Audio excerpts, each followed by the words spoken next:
Okay, so today I wanted to talk about the detents and how they move in and out to make it easier or harder to raise and lower the measuring device. Okay, so this is the detent.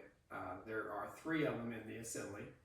2 control the middle slide, which we'll talk about, and 1 controls the inner slide.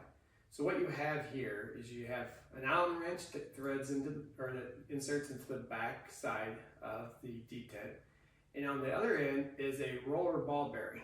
Okay, so it's pretty small, sticks out a little bit from the threaded housing. Inside there is a spring. So when you pull down on the measuring device, what you're doing is making that ball go into the spring and allows it to release. Okay, and then that ball will roll up and down inside the measuring device.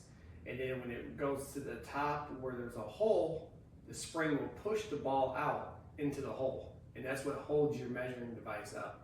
Okay, so this is the kind of secret sauce that what makes the Top Hopper unique and allows you to mount it anywhere in your facility. On a post, on the wall, off of a weight rack, anywhere, because of this detent. Okay, so it's a spring-loaded ball bearing essentially. Okay, so let me explain to you what this means. So on the measuring device here, it slides up and down. Okay, and the detent is here on the inner slide. So the most inner one is a T-shaped aluminum extrusion. There is a detent here, and that's this one here. So if you have it too loose, sometimes the measuring device, the inner slide, will just come down when someone hits this. Okay, so it's too loose, so the ball bearing isn't going in the hole enough. Okay, so what you want to do is take this, and I'm going to kind of show it to the camera view. If you want to tighten it up so it requires more force, you turn it just a little bit. So what I mean by that is, like, if it's 12 o'clock, you want to go to 12:30. You don't want to move a lot because you're only adjusting a ball into a hole. So it's a very small turn of this. So you just want to turn it just a tad bit, and that little turn will give you a lot more force to pull the measuring device down or to lock it in place. Okay, so I'm going to loosen this up so I can show you. So this one here is already probably adjusted, but I'm going to really loosen it up. So let's see.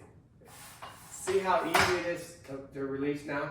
I can just do a little force and it falls down. We don't want that. Okay? So if you pull it down and you tighten it up a little bit, you'll feel it really pop in, and then when you pull it down, you can adjust how much force you want. But that's a pretty good amount of force. You can hear it pop in.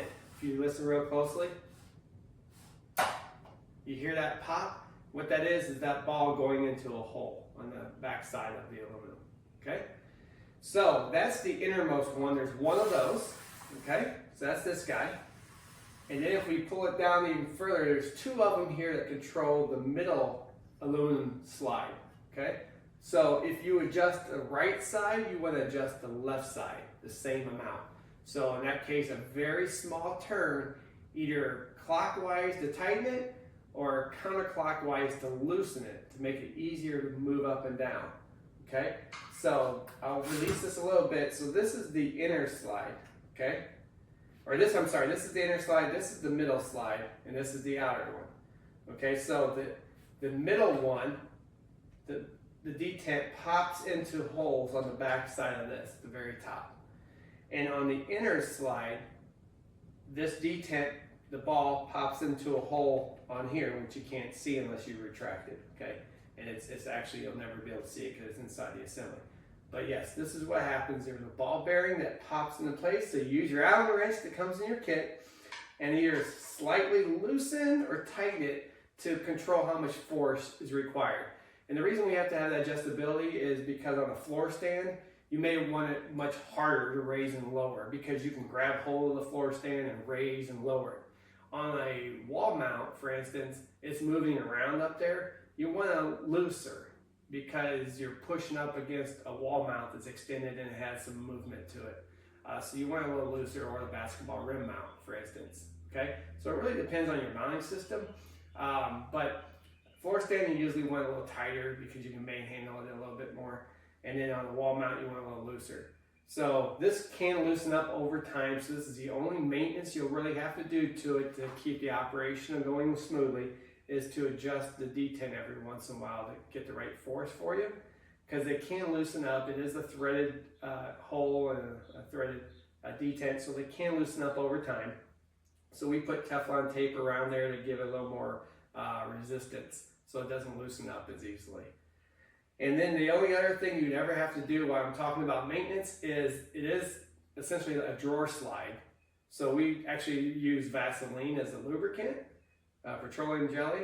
So the ball bearing that's going up and down, or the plastic that's around the aluminum pieces, slide on a little thin coat of Vaseline. So you'll want to, if you start to see any type of wear or anything in here, like a little dark line, which is the metal wearing, you want to put some Vaseline in there. So just wipe it clean, put some Vaseline on your finger, and run it up and down on all sides of the track, and move it up and down a few times, and you're nice and well